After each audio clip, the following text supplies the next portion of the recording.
Anda kembali menyaksikan MNC News Now. Pemirsa, pada Jumat kemarin, Barreskrim Polri resmi menghentikan penanganan kasus dugaan pelecehan seksual dan ancaman pembunuhan terhadap istri Verdi Sambo, Putri Chandrawati, dengan terlapor Brigadir Joshua.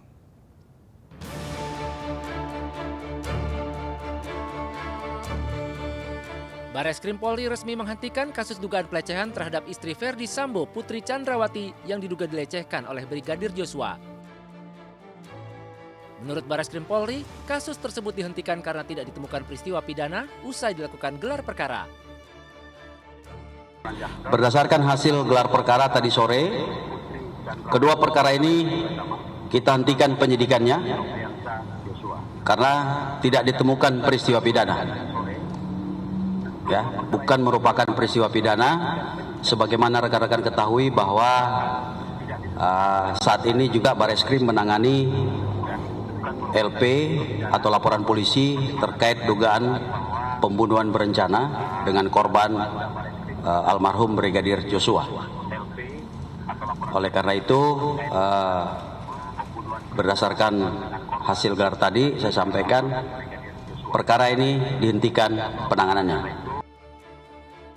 Sebelumnya, Verdi Sambo mengaku emosi dan marah karena tindakan Joshua kepada istrinya Putri Chandrawati di Magelang melukai harkat dan martabatnya. Namun polisi tidak menjelaskan tindakan apa yang dilakukan Joshua kepada istri Verdi Sambo tersebut. Atas tindakan yang dilakukan Joshua, Verdi Sambo kemudian merencanakan pembunuhan bersama dua tersangka lain, yakni Barada Eliezer dan Bribka RR di rumah dinasnya.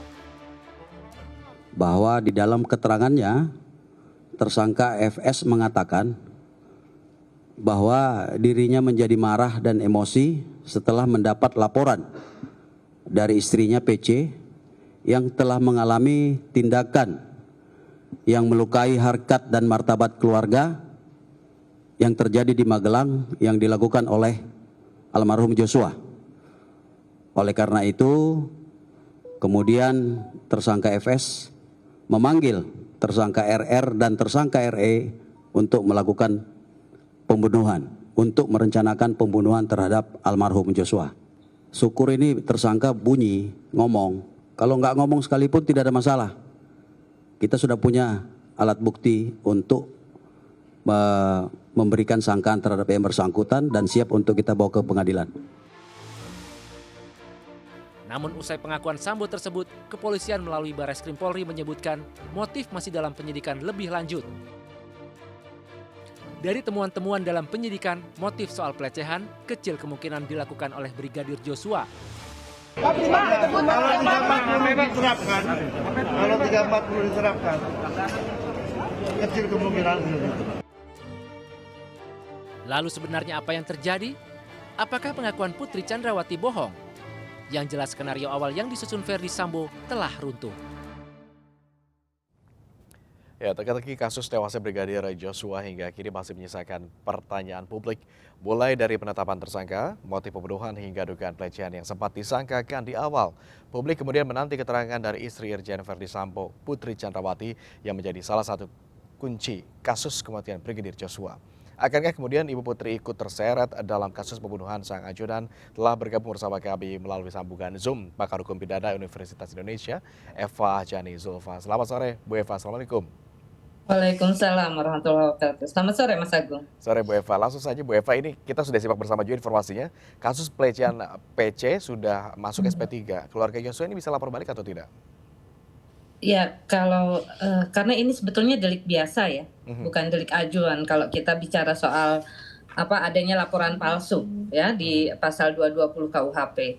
Jadi bahwa sebetulnya untuk proses terhadap satu laporan yang dilakukan tidak benar gitu ya. Jadi peristiwanya sesungguhnya tidak ada sama sekali. Itu bahkan penyidik kalau kita lihat di peraturan Kapolri ya, bisa juga menggunakan form atau formulir ya, administrasinya formulir sebagai satu tidak pidana temuan gitu. Ya, yang menemukan adalah penyelidik atau penyidik sendiri. Jadi tidak perlu ada laporan dari pihak keluarga begitu, tapi penyidik bisa langsung saja. Betul, karena ini delik, inisiatif langsung bisa. Tapi kalau ternyata keluarga Joshua sendiri untuk membuat laporan ini bisa saja? Sangat mungkin. Kalau temuan saja bisa, apalagi kalau bahkan keluarga dalam konteks ini yang dirugikan ya atas peristiwa itu. Ya, atau kalau kita bicara misalnya ada satu pasal lagi Mas, pasal 220 KUHP. Ya, itu penghinaan terhadap orang yang sudah meninggal dunia. 200 ya, 320, sorry. Itu keluarga, ayah, ibu, adik gitu ya, bisa melaporkan. Kalau pasal 320 adalah delik aduan ya, ini penghinaan terhadap orang yang sudah meninggal dunia. Kalau pasal 220 KUHP memberikan laporan palsu kepada petugas yang berwenang, itu delik biasa, artinya temuan pun bisa gitu. Artinya bisa terkena 2 pasal juga sekaligus begitu ya? Iya, betul. Tapi PC hingga kini masih boleh dikatakan bungkam begitu ya, masih silent. Bisa kena pasal menghalangi penyidikan juga? Ya kalau silent itu kan hak ya Mas ya. Ya kalau kita katakanlah di Amerika ada Miranda rules ya. Ada di sana right to be silent gitu ya. Jadi seorang yang diduga melakukan tindak pidana dia boleh bahkan ingkar saja atau bohong saja boleh dalam konteks membela diri, apalagi sekedar diam gitu. Itu jadi hak dia. Ya penyidik atau penegak hukum tidak bisa memaksa dia untuk mengaku. Ya jadi saya kira ya kalau diam artinya kerja dari penegak hukumnya harus lebih keras mencari satu alat bukti lain ya untuk kemudian membongkar kebohongannya begitu. Baik, tapi artinya dengan diam tidak bisa begitu kena pasal menghalangi penyidikan.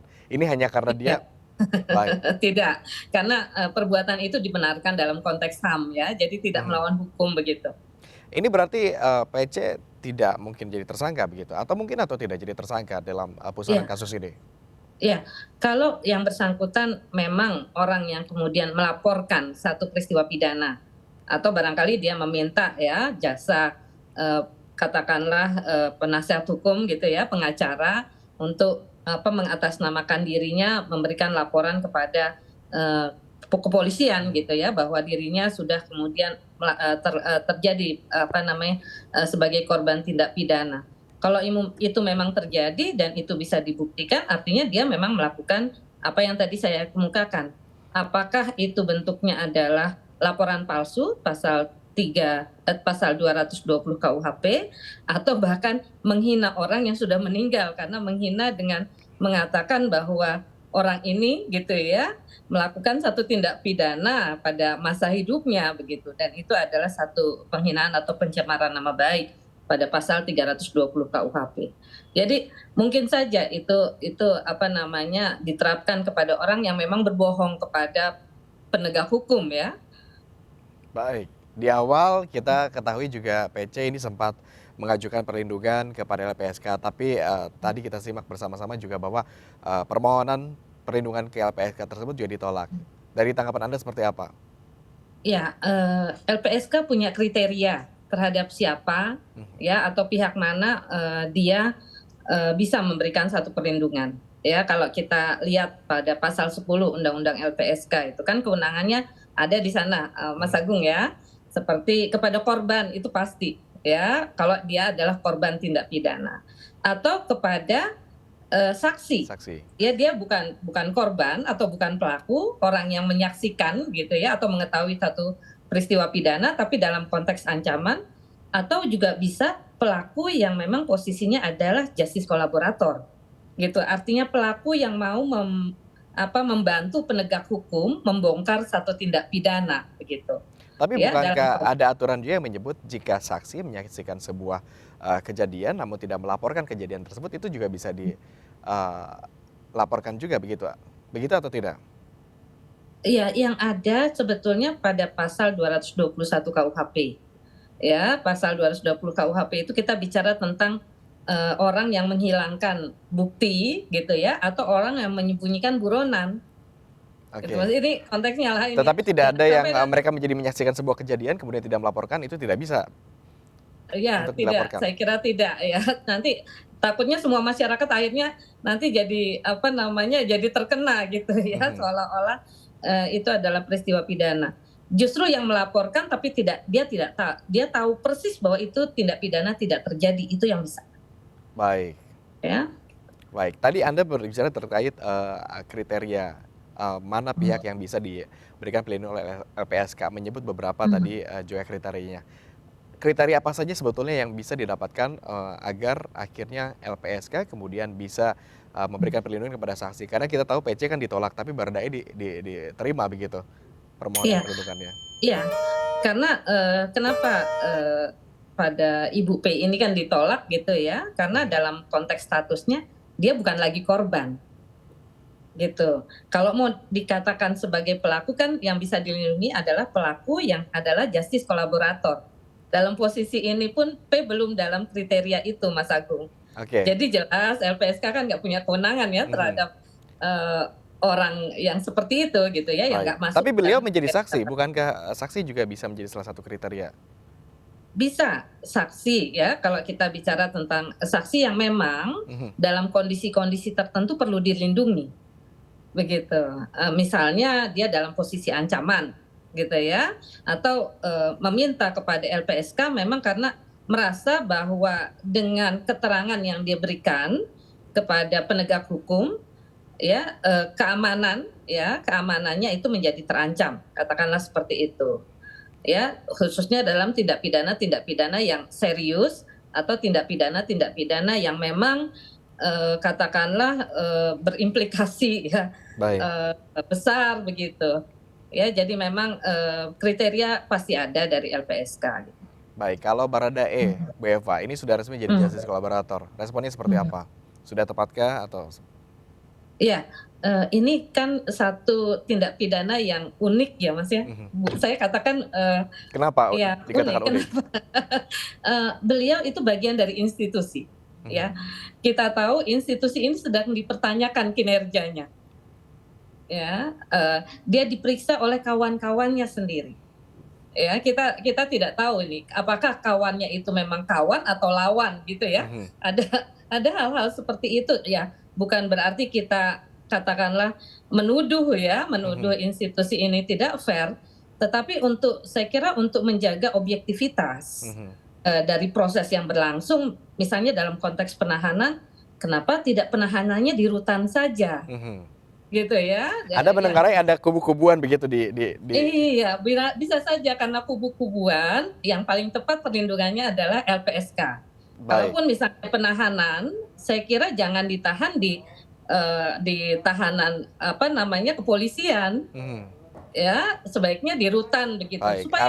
supaya objektif. Gitu Artinya ya. untuk menjaga objektivitas, begitu sudah tepat LPSK berikan perlindungan kepada Baradae begitu ya? Iya, betul. Tapi kalau Ibu PC sendiri ini kira-kira bisa jadi justice kolaborator juga atau tidak? Jika pada akhirnya nanti PC kemudian akhirnya angkat bicara, kita tahu sekarang kan Iya. masih bungkam ya? Ya, satu, PC ini kembali menarik ya buat kita gitu ya. Kenapa? Karena posisinya yang bersangkutan adalah istri dari tersangka utama. Ya, jadi luar biasa kalau dia menjadi seorang justice kolaborator. Ya, itu akan bisa membongkar banyak hal dalam kasus ini kalau beliau bersedia begitu. Dan saya rasa kalaupun memang menyatakan kesediaan, saya kira LPSK harus membuka diri ya terhadap peristiwa ini. Tetapi memang ini yang menjadi titik juga gitu ya, pertimbangan LPSK barangkali bahwa karena dia adalah posisi sebagai istri, ya kesaksian seorang istri atau kesaksian seorang yang berkaitan dengan seorang pelaku tindak pidana memang apa yang diberikan kekuatan pembuktiannya dalam konteks alat bukti itu tidak sekuat mereka yang tidak punya hubungan apa-apa dengan pelaku begitu. Jadi paling-paling ke persidangan jaksa atau hakim hanya bisa mendengar keterangannya saja tapi tidak bisa memperhitungkannya sebagai bukti. Ini juga barangkali ya yang kalau dalam konteks perlindungan saya kira LPSK bisa membuka diri gitu ya, terlepas dari apakah dia punya kekuatan pembuktian atau tidak itu pada bagian pembuktian lah jaksa penuntut umum nanti. Di luar sana tampaknya juga banyak yang sependapat dengan Anda begitu. Andaikan saja Ibu PC ini bisa membuka angkat bicara begitu ya. Ini kasus ini akan segera menemukan titik yang terang benderang begitu ya. Artinya kira-kira apakah mungkin lembaga hukum kemudian bisa mendorong PC untuk akhirnya menjadi justice kolaborator begitu? Apa langkah yang sebaiknya dilakukan untuk segera bisa menyelesaikan kasus ini begitu dari kacamata hukum? Ya, pasal 10 Undang-Undang LPSK sendiri itu menggariskan bahwa seorang yang mau menjadi justice kolaborator itu memang benar-benar dengan niat baik gitu ya, membantu penegakan hukum begitu, membantu penegak hukum. Kalau terhadap Ibu PC sendiri, Mas Agung, seorang istri ya, seorang istri yang di dalam hukum pidana kalau kita buka pasal 221 gitu ya, ketika seorang istri bahkan menyembunyikan suaminya yang melakukan tindak pidana, itu tidak bisa diancam dengan sanksi pidana Kenapa? gitu ya, karena memang naturnya begitu ya, alamiah begitu ya. Oke, tapi Seorang bukankah ada istri aturan menjadi yang menyebut bahwa suaminya, begitu ya. melindungi atau menyembunyikan pelaku begitu itu juga bisa terkena pasal juga? Iya, bisa. Nah, pasal itu tidak diberlakukan kepada keluarga, saudara atau Oke, semenda ya pada garis keturunan sampai derajat kedua. Artinya apa? Ke baik. anak ya, orang tua gitu ya, suami atau istri gitu. Nah, itu pasal itu apa namanya ada pengecualiannya Mas pada ayat Baik. 2-nya gitu. Baik, baik. Ya. Itu pula yang menyebabkan kalaupun misal begitu ya, sikap PC ini diam untuk menyembunyikan sesuatu, itu pun ternyata tidak bisa Tidak, terkena pasal tidak. tertentu begitu ya? Baik, Betul, ada apa namanya, ada dasar penghapus penuntutan ya baik, yang bisa digunakan oleh Ibu PC itu dan itu dibenarkan dalam hukum pidana karena ada ketentuannya. baik. Terima kasih Bu Eva atas waktunya dan memberikan kesempatan untuk bergabung bersama kami di diskusi sore ini. Waktu Baik, kami sangat terbatas meskipun ini diskusi begitu hangat untuk kita berbincang lebih lanjut. baik, lain kali barangkali ya, Baik, disambung lagi. baik. Ya, Terima kasih Bu Eva. baik. Selamat sore. Assalamualaikum warahmatullahi wabarakatuh. Waalaikumsalam, selamat sore. Pemirsa, kami masih akan kembali dengan informasi penting lainnya. Tetaplah bersama kami di MNC News Now.